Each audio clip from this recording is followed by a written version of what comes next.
അസ്സലാത്തു വസ്സലാമു അലൈക യാ സയ്യിദി യാ റസൂലല്ലാ സല്ലല്ലാഹു അലൈഹി വസല്ലം. മുഹിബീങ്ങളെ, മനുഷ്യരായ നമ്മൾ പാപങ്ങൾ ചെയ്യുന്നത് സ്വാഭാവികമാണ്. എന്നാൽ ഒരു വിശ്വാസിയുടെ മഹത്വം അവൻ പാപം ചെയ്തിട്ടില്ല എന്നതിലല്ല, മറിച്ച് പാപം ചെയ്താൽ അള്ളാഹുവിലേക്ക് മടങ്ങുന്നു എന്നതാണ്. തൗബ ചെയ്യുന്ന അടിമയെ അള്ളാഹു എത്രമാത്രം സ്നേഹിക്കുന്നു എന്ന് നമുക്ക് മനസ്സിലാക്കിയാൽ ഒരിക്കലും പ്രതീക്ഷ നഷ്ടപ്പെടില്ല. ഇന്നതിനെ കുറിച്ചിട്ടാണ് സംസാരിക്കുന്നത്. ഇൻഷാ അല്ലാഹു സുബ്ഹാനഹു വ തആല നമ്മൾ ചെയ്തു പോയ എല്ലാ സകല പാപകുറ്റങ്ങളും അള്ളാഹു പുറത്തു മാപ്പാക്കി തരട്ടെ. ആമീൻ യാ റബ്ബൽ ആലമീൻ. ഒന്നാമത്തേതെന്ന് പറയുന്നത് തൗബ ചെയ്യുന്നവരെ അള്ളാഹു സ്നേഹിക്കുന്നു എന്നതാണ്. ഖുർആനിൽ അള്ളാഹു പറയുന്നു, തീർച്ചയായും അള്ളാഹു തൗബ ചെയ്യുന്നവരെയും ശുദ്ധി പാലിക്കുന്നവരെയും ഇഷ്ടപ്പെടുന്നുവെന്ന്. ലോകത്തിലെ ഏറ്റവും വലിയ നേട്ടം അള്ളാഹുവിനെ സ്നേഹം നേടുക എന്നതാണ്. തൗബ അതിലുള്ള എളുപ്പവഴി കൂടിയാണ്. നമ്മൾ ചെയ്തു പോയ തെറ്റുകുറ്റങ്ങൾക്ക് അള്ളാഹുവിനോട് തൗബ ചെയ്യുക എന്നതാണ് ഏറ്റവും വലിയ നേട്ടം എന്ന് പറയുന്നത്. രണ്ടാമത്തേതെന്ന് പറയുന്നത് എത്ര വലിയ പാപമായാലും അള്ളാഹുവിൻ്റെ കാരുണ്യം അതിലും വലുതാണ്. ചിലർ ചിന്തിക്കും, ഞാൻ ഒരുപാട് തെറ്റുകൾ ചെയ്തിട്ടുണ്ട്, എനിക്കിനി മാപ്പ് ലഭിക്കില്ല, ഞാൻ ദുആ ചെയ്താൽ എൻ്റെ റബ്ബ് എനിക്ക് സ്വീകരിക്കില്ല എന്നൊക്കെ ചിന്തിക്കാറുണ്ടാവും. നമ്മളെല്ലാവരും അങ്ങനെ ചിന്തിക്കാറുണ്ട്. ഇതെന്താണ്? ഇത് ശൈത്താൻ്റെ ഒരു ചിന്തയാണ്. ആത്മാർത്ഥമായി പശ്ചാത്താപിച്ച് അള്ളാഹുവിലേക്ക് മടങ്ങുന്നവരെ പാപങ്ങൾ അള്ളാഹു പൊറുക്കുമെന്നതാണ്. നമ്മൾ എത്ര വലിയ തെറ്റ് ചെയ്താലും അള്ളാഹുവിലേക്ക് തൗബ ചെയ്താൽ, കരഞ്ഞ റബ്ബിനോട് ദുആ ചെയ്താൽ അള്ളാഹു സ്വീകരിക്കുന്നതാണ് എന്നതാണ്. ആ ചിന്ത ശൈത്താനിൽ നിന്ന് വരുന്നതാണ്. ശൈത്താൻ നമ്മളെ ചതിക്കാൻ വേണ്ടിയിട്ട് ചെയ്യുന്നതാണ്, നമ്മളെ തിന്മയിലേക്ക് കൊണ്ടുപോകാൻ വേണ്ടിയിട്ട് ചെയ്യുന്ന ഒരു ചിന്തയാണ്. അപ്പം അതിൽ വീഴാണ്ട് നാം ശ്രദ്ധിക്കുക. നമ്മൾ ചെയ്യുന്ന ഓരോ തെറ്റുകുറ്റങ്ങളിലും അള്ളാഹുവിനോട് തൗബ ചെയ്യുക, പാപമോചനം ചെയ്യുക എന്നതാണ്. മൂന്നാമത്തത് അള്ളാഹു തൗബയിൽ സന്തോഷിക്കുന്നു എന്നതാണ്. മരുഭൂമിയിൽ നഷ്ടപ്പെട്ട ഒട്ടകത്തെ തിരിച്ചു കിട്ടിയ മനുഷ്യനേക്കാൾ കൂടുതൽ സന്തോഷം അള്ളാഹുവിന് തൻ്റെ അടിമയുടെ തൗബയിൽ ഉണ്ടാകുമെന്ന് ഹദീസുകളിൽ കാണാം. ഇത് അള്ളാഹുവിൻ്റെ അനന്തരമായ കാരുണ്യത്തെ നമ്മൾ പഠിക്കുന്നു എന്നതാണ്.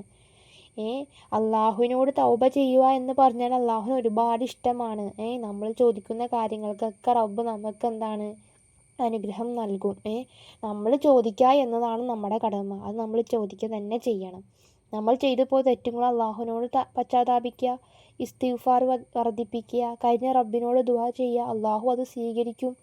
അള്ളാഹു എന്താണ്, തൻ്റെ അടിമകൾ ആരെങ്കിലും എനിക്ക് വേണ്ടിയിട്ടല്ലേ, അവൻ ചെയ്തു പോയ തെറ്റുകൾക്ക് വേണ്ടിയിട്ട് എന്നോട് യാചിക്കുന്നുണ്ടോ, എന്നോട് തെറ്റുകൾ പുറക്കാൻ വേണ്ടി പറയുന്നുണ്ടെന്നുള്ളത് നോക്കുകയാണ്. അപ്പം ചെയ്യുന്നുണ്ടെങ്കിൽ അള്ളാഹു അത് പുറത്തു തരും ഇൻഷാ അല്ലാഹ്. നാലാമത്തത് തൗബ പാപങ്ങളെ മായ്ച്ചു കളയുന്നു. ആത്മാർത്ഥമായ തൗബ പാപങ്ങളെ അഥവാ പഴയ പാപങ്ങളെ ഇല്ലാതാക്കുന്നു എന്നതാണ്. അതിനാൽ പഴയ തെറ്റുകൾ ഓർത്ത് നിരാശപ്പെടാതെ അള്ളാഹുവിലേക്ക് മടങ്ങുകയാണ് വേണ്ടത്. നമ്മൾ ചെറുതുമുതൽ ചെയ്തു പോയ പാപങ്ങളെ ഓർത്തിട്ട് നമ്മൾ നിരാശപ്പെട്ടിട്ട് എനിക്കിതൊന്നും എൻ്റെ റബ്ബ് സ്വീകരിക്കില്ല എന്ന ചിന്ത മനസ്സിൽ വരാണ്ട്, മറിച്ച് എന്താണ്, റബ്ബിനോട് എപ്പോഴും എന്താണ് തൗബ ചെയ്യുക എന്നതാണ് വേണ്ടത്. അഞ്ചാമത്തത് മരണം വരുന്നതിന് മുമ്പ് തൗബ ചെയ്യുക എന്നതാണ്.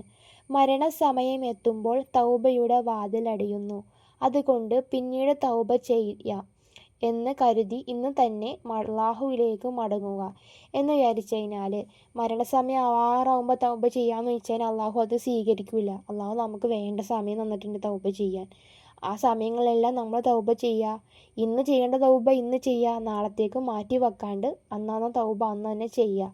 അതാണ് വേണ്ടത്. കാരണം മരണം എന്ന് പറയുന്നത് എപ്പോഴാണെന്നൊന്നും നമുക്കറിയില്ല. അതുകൊണ്ട് ചെയ്യുന്ന കാര്യം അന്നന്നേക്കായിട്ട് വയ്ക്കുക. അതാണ് ഏറ്റവും നല്ല രീതി. ആറാമത്തത് ആത്മാർത്ഥമായ തൗബയുടെ നിബന്ധനകളെ കുറിച്ചിട്ടാണ്. 1. ചെയ്ത പാപത്തിൽ ഖേദിക്കുക. 2. ഉടൻ പാപം ഉപേക്ഷിക്കാതിരിക്കുക. 3. വീണ്ടും ചെയ്യില്ല എന്ന ഉറച്ച തീരുമാനമെടുക്കുക.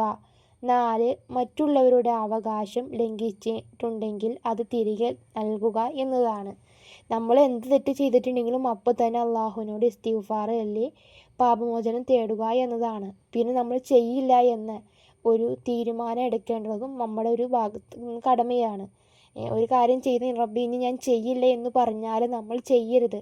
അറിയാണ്ടൊക്കെ ചെയ്തു പോയേക്കാം. പക്ഷെ എന്നാലും നമ്മൾ റബ്ബിനോട് എന്താണ് ഖേദിക്കുക, പാപം മോചനം തേടുക എന്നതാണ്.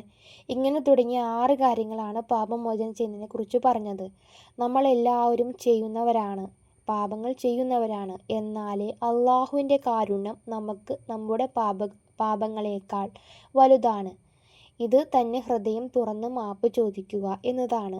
അള്ളാഹുവിനോട് നമ്മൾ പാപമോചനം ചെയ്യുക എന്ന് പറയുന്നത് വലിയൊരു കാര്യമാണ്. അള്ളാഹു നമുക്കതിനുള്ള എന്ത് തെറ്റ് ചെയ്തിട്ടും റബ്ബ് നമുക്കത് പുറത്തു തരുന്നതാണ്. അപ്പം എന്തുണ്ടോ അത് അന്ന് തന്നെ ചോദിക്കുക. നമ്മുടെ ഹൃദയം തുറന്ന് കരിഞ്ഞ് റബ്ബിനോട് ആത്മാർത്ഥമായിട്ട് ആർക്കെന്തൊക്കെയോ വേണ്ടി ദുആ ചെയ്യരുത്. നമുക്ക് വേണ്ടി നമ്മുടെ പാപങ്ങൾ മായ്ച്ച് കളയാൻ വേണ്ടി റബ്ബ് പുറത്ത് തരാൻ വേണ്ടിയിട്ട് എന്താണ് റബ്ബിനോട് താഴ്മയോടെ കരിഞ്ഞ് കുറേ നേരം ഒന്ന് ദുആ ചെയ്യുക. റബ്ബ് സ്വീകരിക്കുന്നതാണ്. ഇൻഷാ അല്ലാഹ് ഒരു പക്ഷേ അതായിരിക്കും നമ്മുടെ ജീവിതത്തിലെ ഏറ്റവും വലിയ തീരുമാനം. നല്ലൊരു തീരുമാനം പറയുന്നത് അത് തന്നെയാണ്. നമ്മൾ ചെയ്ത തെറ്റുകൾക്ക് വേണ്ടിയിട്ട് അന്നന്ന് തൗബ ചെയ്യുക എന്നതാണ്. അപ്പം നമ്മൾ ചെയ്തു പോയ തെറ്റുകൾക്ക് വേണ്ടി അന്ന് തൗബ ചെയ്യുക, ഇസ്തിഗ്ഫാർ ചെയ്യുക. നാളത്തേക്ക് വേണ്ടി മാറ്റി വെക്കരുത്. കാരണം മരണം എന്ന് പറയുന്നത് ചെരുപ്പിൻ്റെ വാറ് പോലെയാണ്. ചെരുപ്പിൻ്റെ വാറ് ഏത് നിമിഷം വേണമെങ്കിലും പൊട്ടാം. എന്ന പോലെയാണ് നമ്മുടെ മരണം. എപ്പോൾ വേണമെങ്കിലും സംഭവിക്കുന്ന ഒന്നാണ് മരണം. എപ്പോഴും നമ്മുടെ മനസ്സിൽ നമുക്ക് എപ്പോഴും ചിന്തയുണ്ടാവണം നമ്മുടെ മരണത്തെക്കുറിച്ചിട്ട്. അപ്പോൾ നമ്മൾ എന്ത് ചെയ്യണം? എപ്പോഴും തൗബ ചെയ്ത് ഇസ്തിഗ്ഫാർ ചൊല്ലി നടക്കുക എന്നതാണ് വേണ്ടത്. അതിൻ്റെ ഒപ്പം തന്നെ ദിക്റും സലാത്തും മറ്റു കാര്യങ്ങളെല്ലാം വേണം. ഇൻഷാ അല്ലാഹ് അല്ലാഹു സുബ്ഹാനഹു വ തആല നമ്മൾ ചെയ്തു പോയ ചെറുതും വലുതുമായ എല്ലാ പാപങ്ങളും അല്ലാഹു നമുക്ക് പുറത്തു മാപ്പാക്കി തരട്ടെ. ആമീൻ യാ റബ്ബൽ ആലമീൻ. ഇൻഷാ അല്ലാഹ് ദുആ വസിയത്തോടെ.